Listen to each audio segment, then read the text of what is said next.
Looking for a better way to track your performance and progress? Well, a power meter may be just right for you. Let's find out.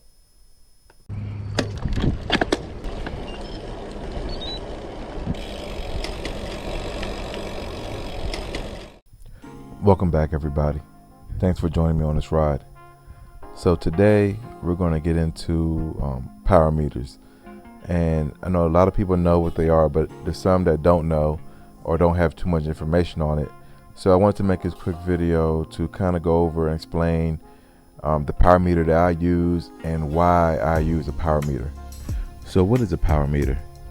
A power meter is a tool used to measure the amount of power that you are generating from your legs into the pedals. That power is measured in watts. So if you see at the top left corner of my stats, the first one is my watts. That's my power meter. Now, power meters can be a very effective tool, especially for those that are looking to improve on their performance. Now, the power meter that I have is a Stages power meter. Being that I have a Domane SL5, I have the corresponding Shimano 105 Stages power meter that goes along with the group set that I have. So I purchased my power meter directly from Stages website, which is stagescycling.com. Once you're on the website, you'll see the different power meters that they have available, and you'll select whatever drivetrain you have. For me, I have a 105, so I selected the 105 one. Now, this power meter does run you about $300, and it comes in various lengths, from 160 millimeters up to 175. And what you look for is the size of your crank arm on your bike to determine what size you need. Now, have I lost y'all already? Don't worry, it's not as complicated as it sounds. So if you don't know the size crank arm that you have, it's simple to find out. So let's say you have a Domane like I have. You go right on to Trek's website and you pull up the Domane, whichever version that you have. Of course, I have the SL5, so we're going to go ahead and pull up the SL5.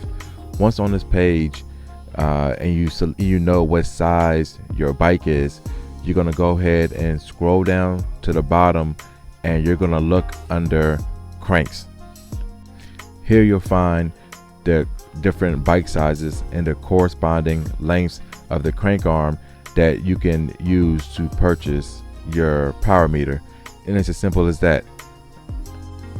And now that you know what power meter I have and how to not only buy it but select the correct size for your own bicycle, now we're going to get into why do we even need this, or why do we even want to invest $300 to use a power meter. So let's go ahead and start. All right, so number one is going to be to measure your effort. Now, this is very important to me because this is probably the biggest reasons why I purchased my power meter. So when I first started out, I wanted to see how well I was doing, and without having much knowledge of the sport and just getting started, I will always look at miles per hour, and that was always my gauge as to how well I'm doing, if I'm getting faster, if I'm getting stronger, if I'm getting better. However, I started running into problems as I started changing up the locations where I was riding. So if I rode mostly uphill and I'm going maybe 8, 9, 10 mile per hour average, I would look at myself and kind of feel down, like, okay, I didn't do that well because I was going a lot slower. However, the next time I head out, I could be riding a ride that's mostly downhill and I'm going 20 plus miles per hour, and I would feel great.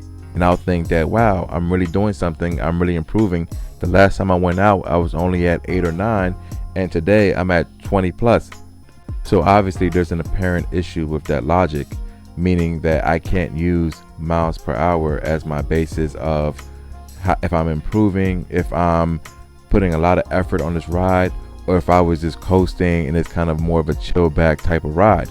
I needed something else to help gauge my performance and if I'm improving or if I'm not improving. And that's where the power meter comes in. Now, the second reason why I think a power meter is important is, of course, motivation. Now, there's a couple things that I always talk about on this channel, and motivation is one of them.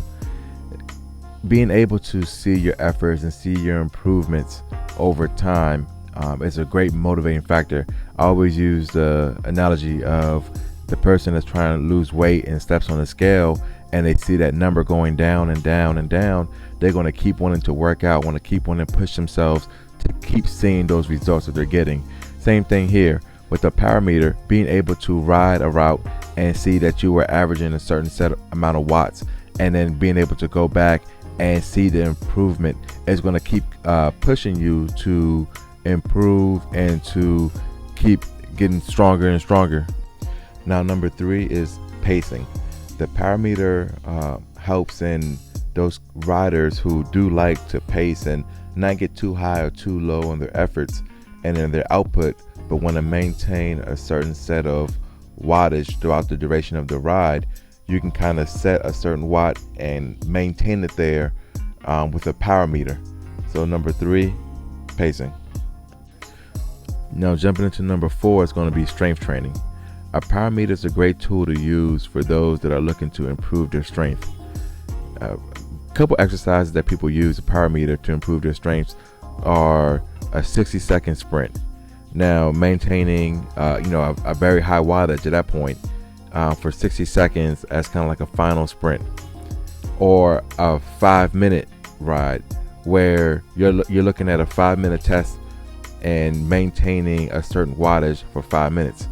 Then you have a 20-minute test and how much watts you can maintain during a 20-minute ride.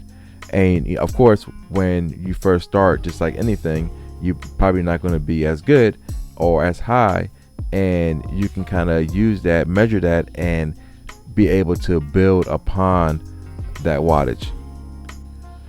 Now, number 5 is being data driven. Now, sometimes, I do like to kick back, have a leisure ride, enjoy the views, take in the sounds, and not really worry about how fast I'm going or how many watts I'm putting out. Other times, though, I do want to see that, and I do want to be able to measure myself and kind of compete with myself and see if I can beat the last time I went out on a ride or a segment, and be able to better those numbers. And a power meter is great for that, because I can kind of look not only real time as I'm riding the route on my computer, but also post route. I can look up, okay, I did great this time compared to the last time I did this route. So for those that are data driven, power meter, it's a must. Now, these next 2 kind of go hand in hand, and I like these 2 a lot. And another big reason why I did get the power meter, and I enjoy using the power meter. So let's start off with the first one. Number 6 is testing different bikes and different gear. With so many different bikes out there, you have your aero bike, your climbing bike, your endurance bike, and that may be under just one brand. And then now you have another brand who has the same series of bikes, and you're looking to find out, okay, well, which bike is faster? Which bike is better for me? That's where a power meter comes in. And again, not only with the bikes, but also the gear, these carbon wheels, this aero helmet, what is making an impact on my ride. Now, you can use the power meter to maintain that same wattage on a ride, and you ride, bike A versus bike B, and you can be like, okay, you have something more definitive to show you which bike is actually faster with the same amount of effort putting into that ride. So like I stated before, number 7 kind of goes along with number 6. However, we're talking about positioning, and so number 7 is going to be testing different positions. So that could be from standing up versus sitting down, a flat bar bike versus a drop bar bike, or having a more relaxed endurance fit bike versus a very aggressive slamming and stem type bike, or even riding in the drops. You can kind of play around with different positions and maintain your same watts and see what the performance is the performance results look like.